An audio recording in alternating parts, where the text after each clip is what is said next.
Mesdames et messieurs, bonjour et bienvenue dans cette édition du 21 mai de FC Politique. Aujourd'hui, on va parler de politique justement, mais environnementale, avec notre grand invité qui n'est autre que vous, Pierre Vallone. Pierre Vallone, bonjour. Bonjour. Vous êtes le municipal nyonnais en charge de l'environnement et des énergies. Nous vous recevons parce que le week-end prochain, on va fêter la nature, ou plutôt les natures, à travers la fête, la première édition nyonnaise de Nature en Fête, qui aura lieu du vendredi 24 mai au dimanche 26 mai. Alors, cette première édition s'appelle Nature en Fête avec un S. Pourquoi fêter pas la nature, mais les natures, et quelle est la nuance ? Mais parce qu'il y a différents types de nature, et que l'on soit en montagne, dans les forêts ou en ville, la nature, elle s'adapte, et c'est ces natures-là, ces différentes natures que nous voulons fêter. Eh bien voilà, alors on les fêtera durant 3 jours. Ça se passe à la promenade des Marronniers, la promenade des Vieilles Murailles, et l'esplanade des Marronniers. Quel est le programme ? Qu'est-ce qu'on y verra ? Pourquoi faut-il venir ? Alors d'abord, c'est dans un magnifique environnement, puisqu'effectivement, il y a un parcours qui est organisé depuis l'esplanade du château, la promenade des Vieilles Murailles et l'esplanade des Marronniers, qui est reverdie pour l'occasion. Et qu'est-ce qu'on trouvera le long de ce parcours ? On trouvera des stands d'exposants, de pépinières, de plantons, de plantes rares, mais aussi un peu de mobilier de jardin et des food trucks, et puis aussi des stands pour les associations qui viennent ici et qui sont en relation, ces associations, avec la nature. Le jardin, c'est important, et c'est important de l'intégrer dans cette fête parce que c'est l'un de vos chevaux de bataille. En effet, les jardins, il faut changer ses habitudes, même quand on a un jardin, c'est-à-dire changer, par exemple, les arbustes qu'on avait jusqu'à présent contre des espèces indigènes. Ça, c'est quelque chose pour lequel vous vous êtes beaucoup battu et vous continuez de vous battre. Alors, il y a des plantes que l'on appelle invasives. Et les plantes invasives, ce sont des plantes qui sont arrivées chez nous assez récemment et qui ont la mauvaise idée de pouvoir se disséminer très rapidement sur de grandes surfaces. Et c'est par exemple le cas des laurels, dont les baies, quand elles sont mangées par les oiseaux, sont transportées loin à la ronde et commencent à coloniser nos forêts et d'empêcher toute autre végétation de se développer en dessous. Donc effectivement, nous avons fait une action qui s'appelle Troc ta laurel. C'était en novembre l'année dernière, qui va être de nouveau reportée cette année, et qui propose aux particuliers de remplacer leurs haies de laurel monospécifiques par des essences plus locales qui sont mieux adaptées aussi à la biodiversité, puisque dans les laurels, il n'y a pas beaucoup d'animaux qui s'y installent confortablement. Et ça marche, les gens sont d'accord de jouer le jeu, parce que c'est vrai, le laurel, c'est pratique, ça empêche que le voisin puisse voir dans son jardin, on reste chez soi. Est-ce que la population comprend ces enjeux ?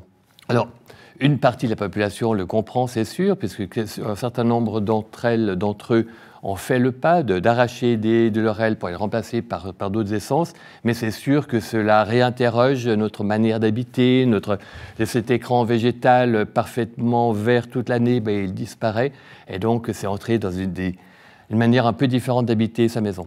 Alors, vous êtes un homme de vision, et justement, changer son laurel contre une espèce indigène, ça fait partie de cette vision. Plus largement, de la stratégie biodiversité 2030, on peut le dire, lancée en 2022 avec comme objectif de préserver les écosystèmes et les espèces locales, ainsi que d'encourager leur développement. Pendant très longtemps, pendant des siècles, j'ai envie de dire, l'homme a considéré la nature comme une chose qui pouvait être exploitée. D'ailleurs, on exploite toutes sortes de choses qui sont dans la nature. Et on se rend compte aujourd'hui qu'en exploitant la nature, d'abord, on ne peut pas l'exploiter à l'infini parce que nous sommes dans un monde fini, que les ressources sont finies. Et puis que par ailleurs, en l'exploitant, on a commis un certain nombre d'erreurs, je pense, et dont on a conscience aujourd'hui, et qu'il s'agit d'essayer de renverser un peu cette tendance, et donc d'avoir avec la nature un rapport un peu différent de ce qu'il était, ou de comment on l'envisageait il y a encore quelques décennies. Alors, cette stratégie biodiversité, elle fait suite notamment à Nyon s'engage, qui est la feuille de route climatique communale qui a été lancée en 2019, un objectif très ambitieux, réduction de 50% des émissions de gaz à effet de serre à l'horizon 2030 et zéro émission nette en 2050. C'est ambitieux, est-ce qu'on y arrive? Alors, vous m'entraînez sur un terrain qui est un peu différent, parce qu'en particulier, c'est celui des énergies. Vous savez ce qu'il arrive au plan climat vaudois. On a effectivement fixé à tous les niveaux, que ce soit aux accords de Paris, que ce soit la Confédération, le canton et la commune de Nyon, des objectifs ambitieux, mais trop ambitieux, parce qu'on sait aujourd'hui que ces objectifs, on ne les atteindra pas. Et c'est la raison pour laquelle nous avons déposé devant le conseil communal un nouveau programme pour les questions qui sont liées aux énergies, programme Nyon Énergie, et qui fixe des objectifs plus facilement atteignables, juste un peu en dessus de ce que l'on peut faire. C'est en discussion actuellement devant le conseil communal, et on a revu ces objectifs, pas tellement à la baisse, mais en se fixant des rendez-vous intermédiaires, en pouvant s'assurer que ces objectifs, on avait des mesures concrètes derrière qui permettaient de les atteindre. Et en particulier, pour ce qui concerne les énergies, c'est grâce au chauffage à distance, qui est en cours de réalisation maintenant, que l'on pourra réduire de manière drastique les émissions de gaz à effet de serre qui sont liées à toute la question du chauffage des bâtiments.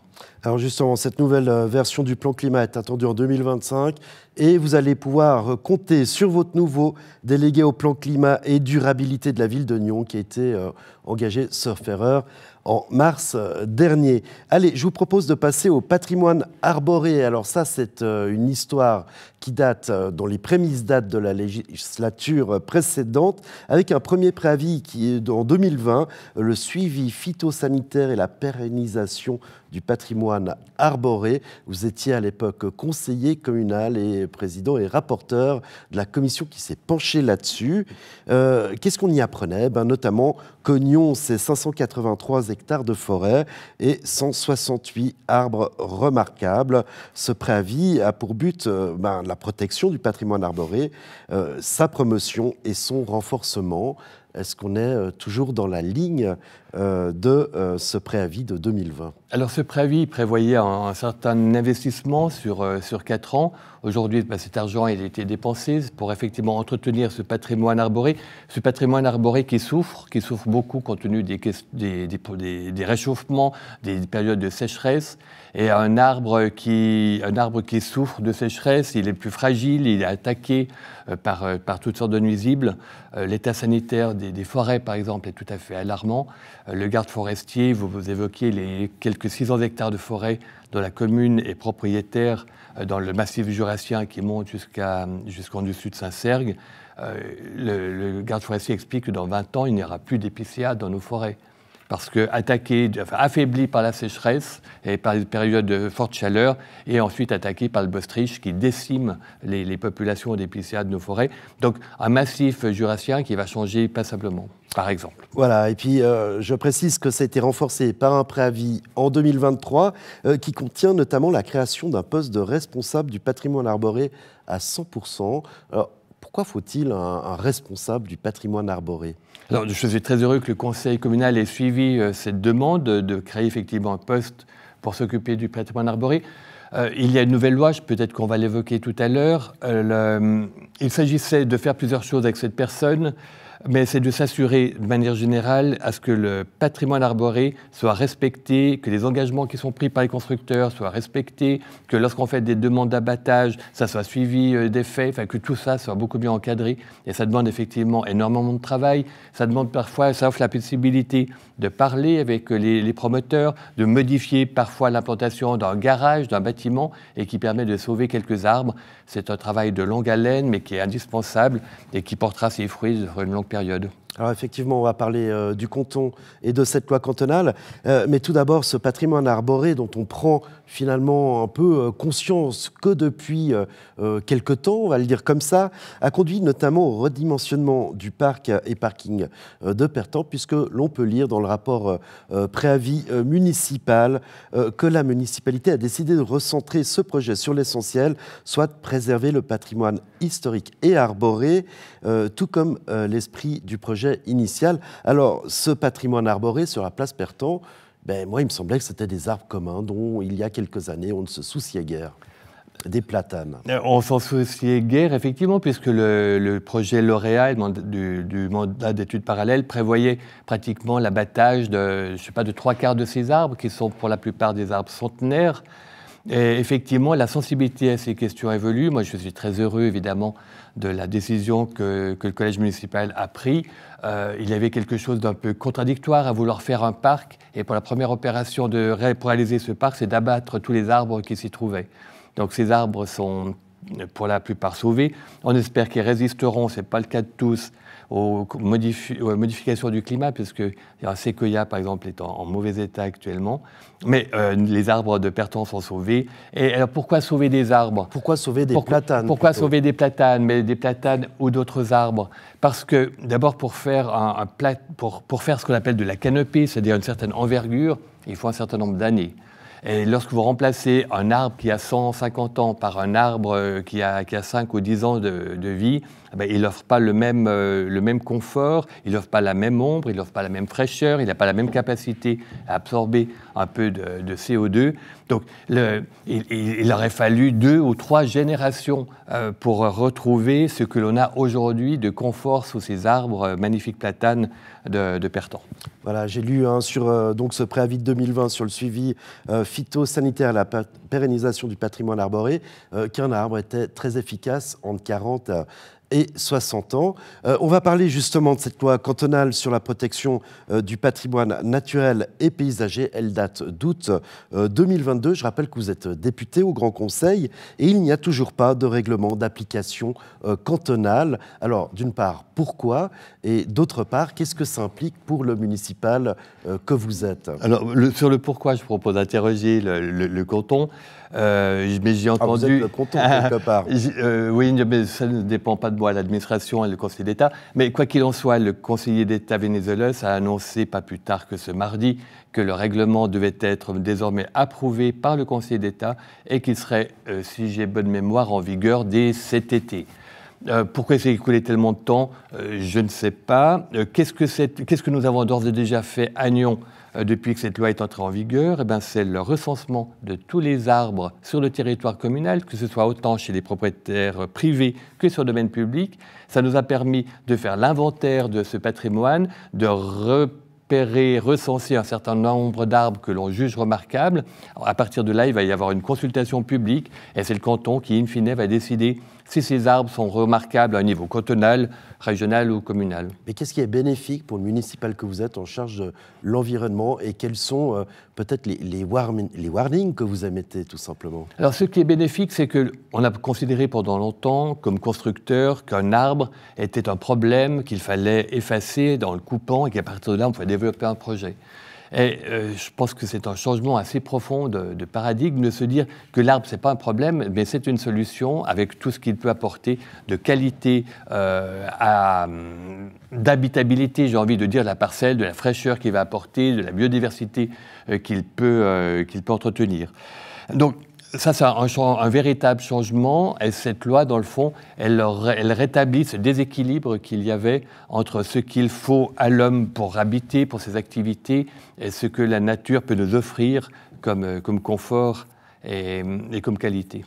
Allez, on va parler de stratégie de végétalisation, puisque c'est en gros le dernier rapport préavis en date. Il est tout frais, il date de ce printemps. Alors, c'est très ambitieux. On en a déjà parlé sur Nyon Région Télévision.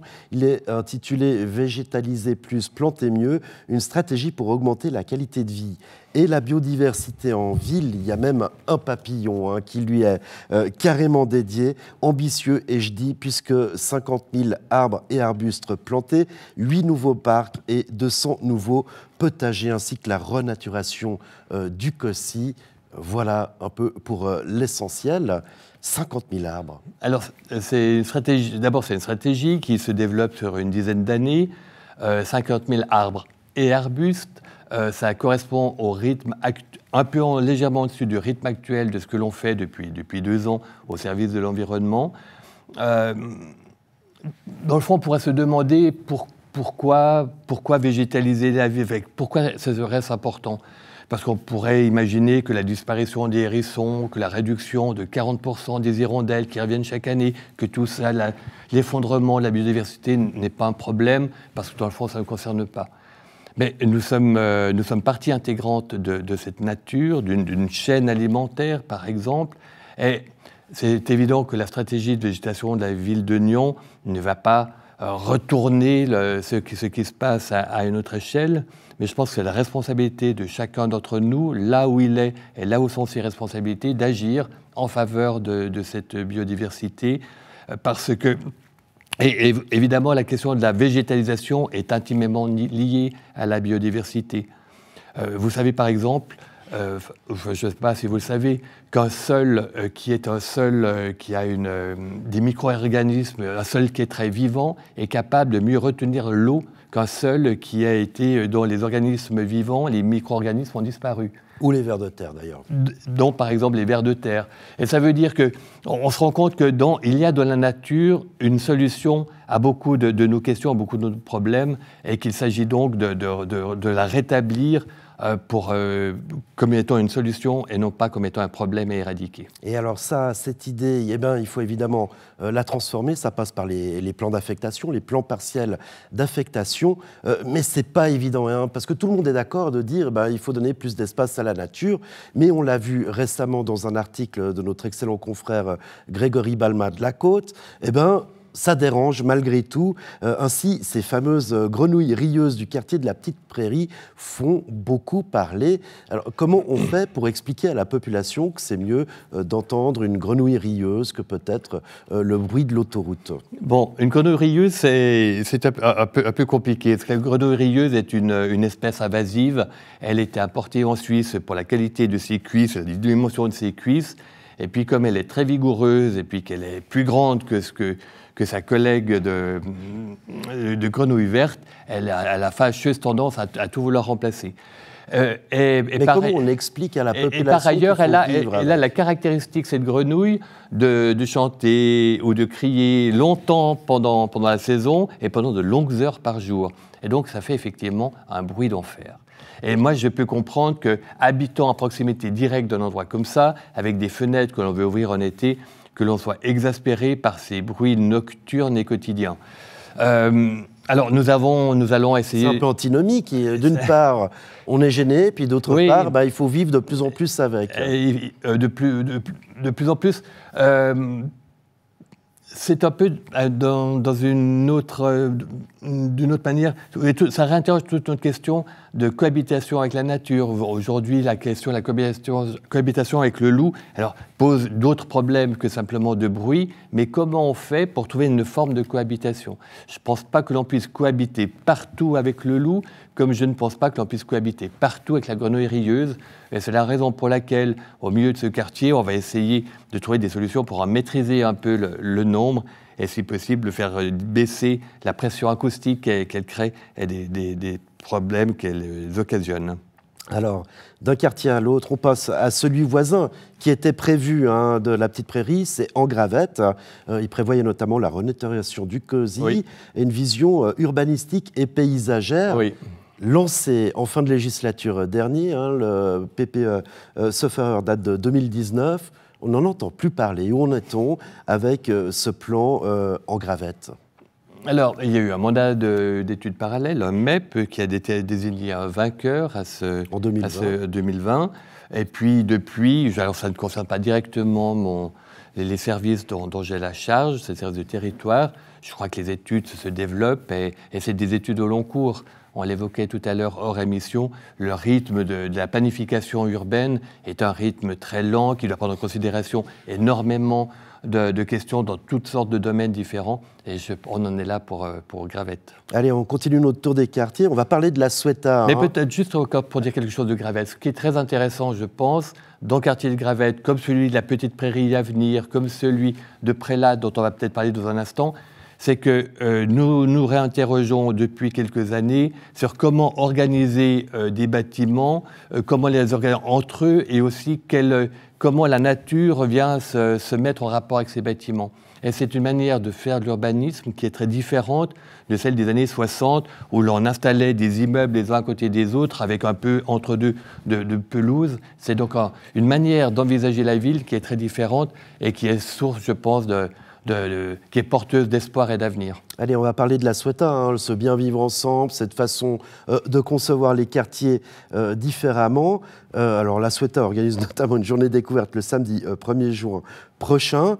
Alors, Ça fait débat, hein, parce qu'on se souvient qu'il y avait eu un référendum le 9 février 2020 sur l'adoption du plan d'affectation ou du plan de quartier de la Ceuta. Vous-même, vous étiez conseiller communal, vous étiez élevé contre le comité référendaire et les enjeux de cette votation, selon l'exécutif, étaient à l'époque de reloger 500 habitants des 2 bars vétustes de la Ceuta et des Lupins dans de nouveaux immeubles construits dans leur quartier et à des loyers comparables à ceux qu'ils payent aujourd'hui. Enfin, deuxième argument, la construction de logements supplémentaires destinés en priorité aux Nyonnais pour faire face à la forte pénurie d'appartements à loyer modéré, subventionnés et abordables, c'est-à-dire plafonnés.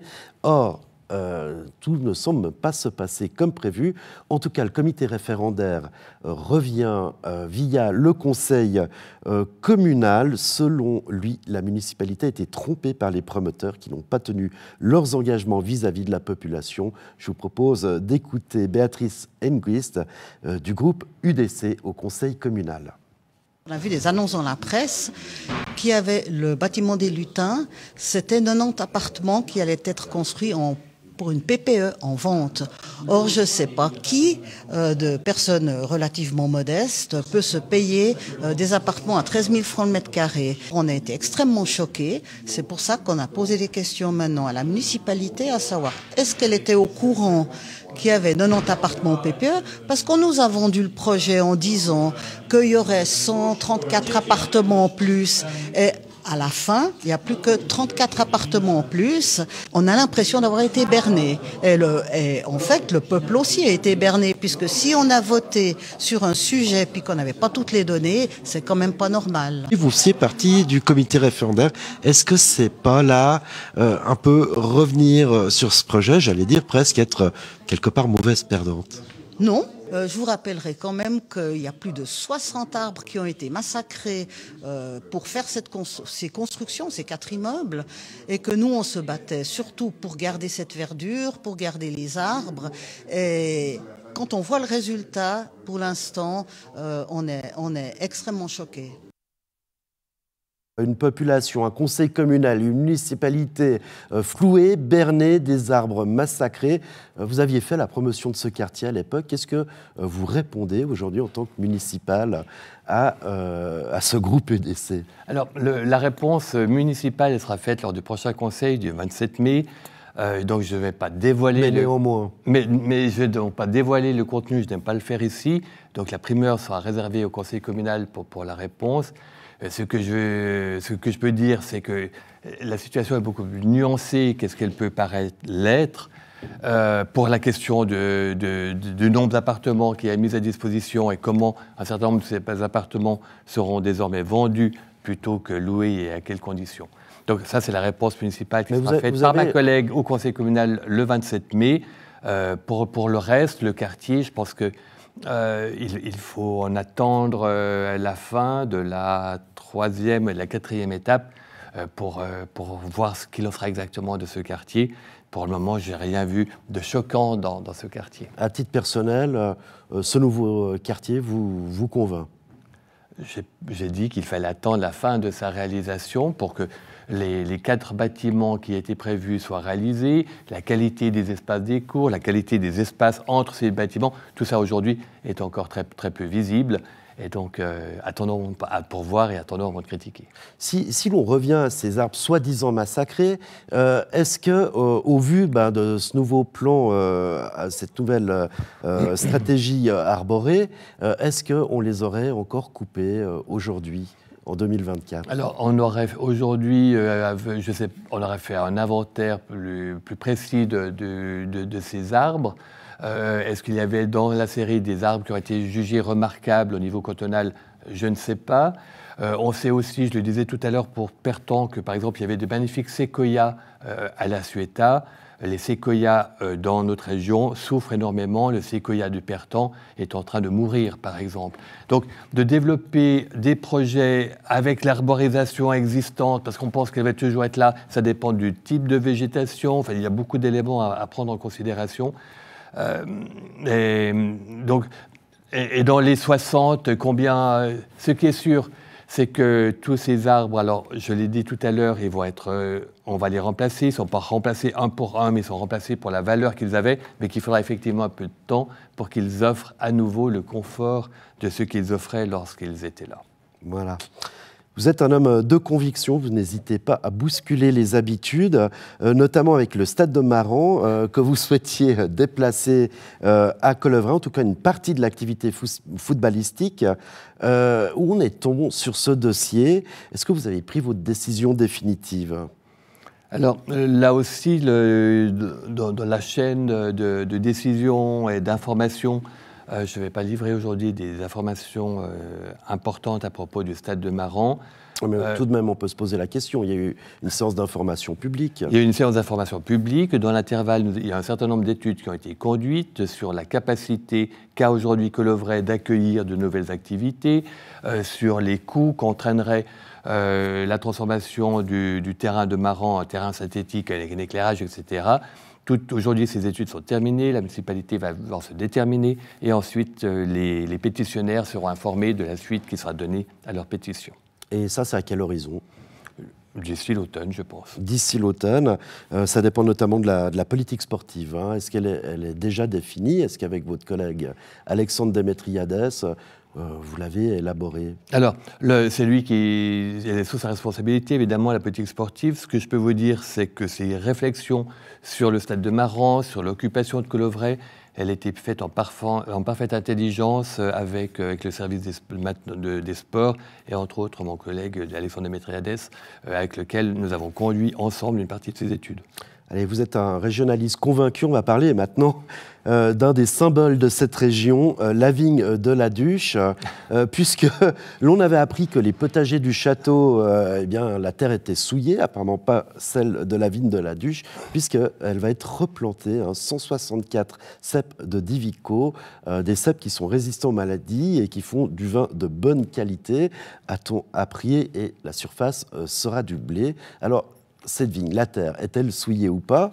Alors, vous savez que sous la vigne de la Duche, il y a un parking du même nom et qu'à l'occasion de la réalisation du parking, l'ensemble de la terre végétale a été évacué. D'ailleurs, cette terre, à l'époque, je me souviens, comme conseiller communal, avait dû être évacuée en décharge spécialisée parce qu'elle était effectivement polluée, parce qu'il y avait des jardins potagers et qui avaient subi la pollution. Cette terre a été évacuée, remplacée au moment de la construction du parking de la Duche par de la nouvelle terre qui est de bonne qualité.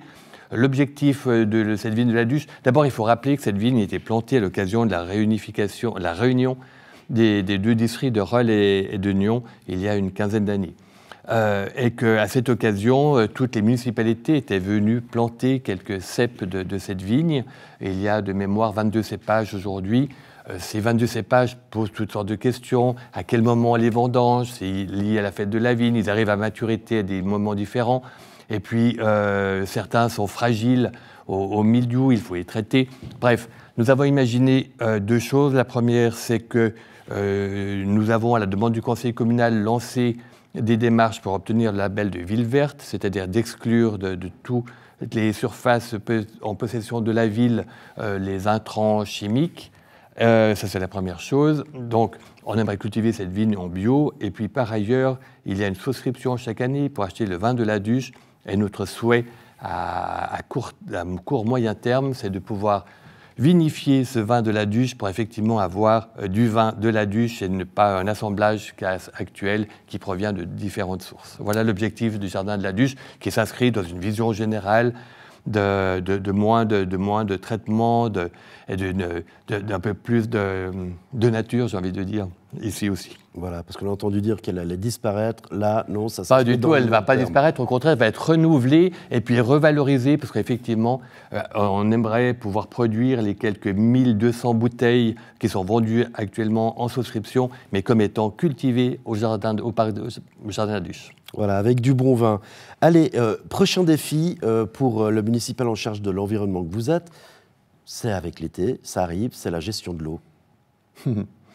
Oui, c'est la gestion de l'eau. Alors, il se trouve que nous avons, par chance, j'ai envie de dire, un mois d'avril qui était très pluvieux, un début de mois de mai qui est très pluvieux, et ça reporte d'autant le moment où l'on sera en manque d'eau.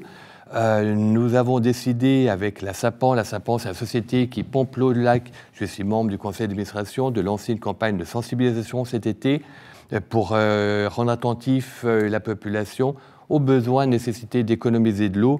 Et l'on sait que toutes sortes d'usages d'eau potable que l'on peut boire pourraient être épargnés. Par exemple, de renverser de l'eau potable sur une pelouse, alors qu'il a fallu pomper cette eau, la traiter, la rendre potable, ce n'est plus très raisonnable. Là encore, c'est impopulaire de dire aux gens arrêtez d'arroser, il va y avoir des restrictions, arrêtez de remplir vos piscines. Comment on fait pour poursuivre sa politique sur les législatures d'après? On essaye d'expliquer pourquoi il faut le faire, c'est de donner du sens à ces restrictions d'usage. Et d'avoir la conscience que le monde dans lequel on vit n'est plus le monde d'il y a 20 ou d'il y a 30 ans, et qu'il faut donc que les choses évoluent, et que d'avoir devant chez soi une pelouse verte toute l'année, ça devient de plus en plus difficile, et même un peu anachronique. Ça n'a plus lieu d'être.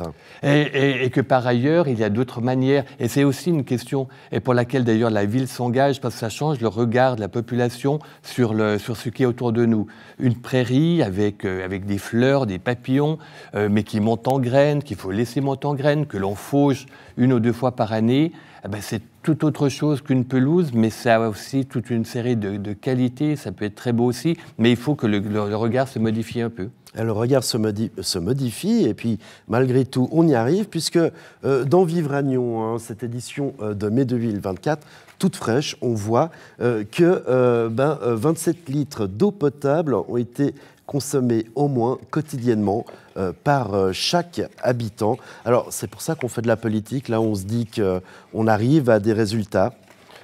Absolument. L'année dernière, il y a eu des restrictions d'usage de l'eau et qui portent ses fruits. C'est l'occasion de remercier tous les habitants et les habitantes de cette ville et des villages alentours que l'on dessert, qui effectivement nous suivent et acceptent de fermer le robinet. Et c'est remarquable, on a envie de les remercier et ça porte ses fruits. On remarque aussi que depuis une dizaine d'années, je crois, malgré l'augmentation de la population à Nyon, la consommation d'eau globale n'augmente pas. Ça veut dire qu'on a réussi à compenser l'augmentation de la population par les limitations d'usage que l'on fait avec des choses toutes simples, en fermant le robinet lorsqu'on se brosse les dents, en prenant une douche plutôt qu'un bain, en faisant toutes une de petits gestes qui n'ont l'air de rien, mais qui, multipliés par des centaines, par des milliers, par des millions, font au bout du compte beaucoup. Ça passe auprès de la population. Alors, les enfants, on peut comprendre que maintenant, il y a toute une politique de sensibilisation, mais par exemple, les plus de 50 ans, les gens qui sont ancrés dans leurs habitudes, est-ce qu'on arrive facilement à leur faire changer ça ? Je pense que c'est un des plus grands défis parce que l'homme est un animal d'habitude, on déteste changer nos habitudes. Et la seule manière, je crois, il y a plusieurs manières d'essayer d'inverser ces choses-là. Et une manière de le faire, c'est de donner du sens à ce que l'on fait, d'avoir la conscience très profonde que les ressources sont limitées et que l'on se doit, pour les autres et aussi pour soi-même, de les économiser. La Suisse, condamnée en avril dernier pour une action climatique par la Cour européenne des droits de l'homme, c'est un électrochoc suffisant. Vous en pensez quoi ? Alors, vous savez que cette décision, elle est controversée, mais ça, comme politique, ça, dans le fond, ça nous oblige à agir.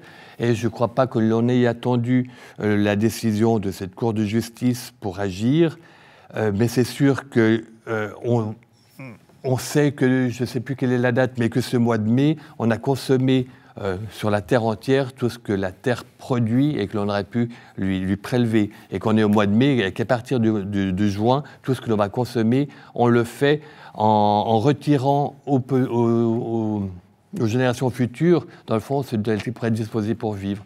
Donc, il faut avoir, je crois, cette conscience-là que l'on vit sur une Terre que l'on doit se partager avec des ressources qui ne sont pas infinies et qu'il est de notre responsabilité, je le redis, où que l'on soit et quelle que soit nos responsabilités, d'agir à notre petite mesure. Pierre Vallone, dernière question. Les élections arrivent, est-ce qu'il faut plus de verre au sein de cette municipalité ? Est-ce qu'il faut déjà commencer à réfléchir après 2026 ? Les élections, heureusement, n'arrivent pas encore tout à fait. 2026, c'est presque demain. 2026, c'est presque demain. Est-ce qu'il faut plus de verre? Certainement, de manière générale. Je crois que lorsque l'on a la conscience aiguë de ces questions-là, les actions, les décisions que l'on prend sont un peu différentes de celles d'autres partis, en particulier à l'autre extrême de l'échiquier politique. Ce que je peux dire aussi, c'est que cette municipalité, elle agit, alors parfois, je trouve pas suffisamment vite, pas suffisamment avec d'insistance, mais tout avance dans une bonne direction, même si on peut regretter que parfois ça n'aille pas assez vite ou aussi vite que l'on souhaiterait. Pierre Wallon, merci beaucoup d'être venu sur le plateau de FC Politique. Je rappelle donc cette première édition nyonnaise de nature, en fait, avec un S, qui aura lieu du 24 mai prochain au dimanche 26 mai. Venez nombreux, le programme on le trouve sur le site de la ville, toutes sortes d'animations tout au long de la journée, des stands formidables, il y en aura pour tous les âges, pour tous les besoins. Et on pourra se restaurer et ce sera magnifique. Et on pourra prendre un déjeuner sur l'herbe dans l'esplanade des Marronniers, Verdi pour l'occasion. Eh bien voilà, j'allais justement vous demander de faire un dernier appel sur cet événement. Voilà, nous, avec FC Politique, on se retrouve la semaine prochaine pour une nouvelle édition. Pierre Wallon, merci beaucoup d'être venu sur ce plateau. Et dès demain, vous retrouvez Alexandre Caporal et Andrea Brasse-Lopo pour une nouvelle édition de Fais voir ta région.